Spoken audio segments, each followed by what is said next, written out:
ईश्वर कोटि के महापुरुष जहां की रज की याचना करते हैं, उस परम पावन धाम में आप वास कर रहे हैं।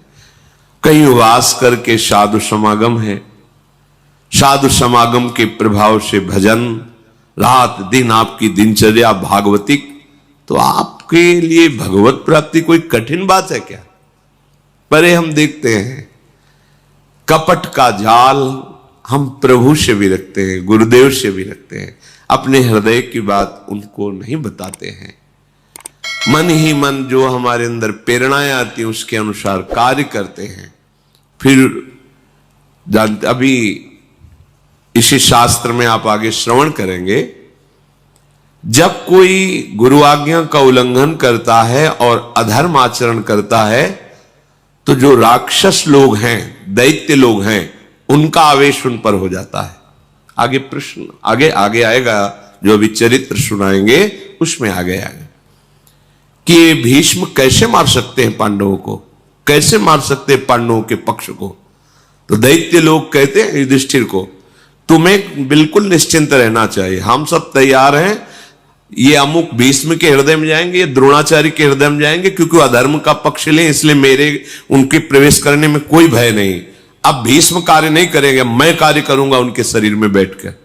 आश्चर्य हुआ कि हो, ये जो आज्ञाओं का उल्लंघन करते हैं उनकी बुद्धि इतनी भ्रष्ट हो जाती है। उन्हें बताया कि जो अधर्म आचरण करता है मेरे लिए खुला दरवाजा हो जाता है, मैं राक्षस उसके हृदय में बैठकर ऐसे आचरण कराता हूं कि अपनी पार्टी में सम्मिलित कर लेता हूं।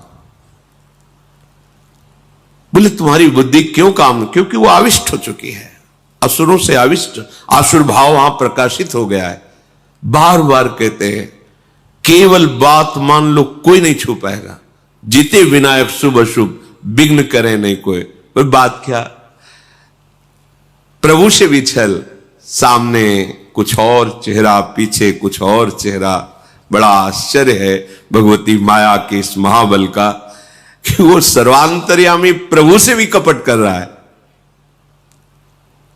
रोज सत्संग सुन रहे हो तो हम आपसे प्रार्थना करते हैं, किसी और से कहने की जरूरत नहीं, जैसे हो वैसे के वैसे प्रभु से प्रार्थना करो, उनको अपने हृदय की बात बताओ, उनके सामने रो, गुरुजनों से बात बताओ, रो।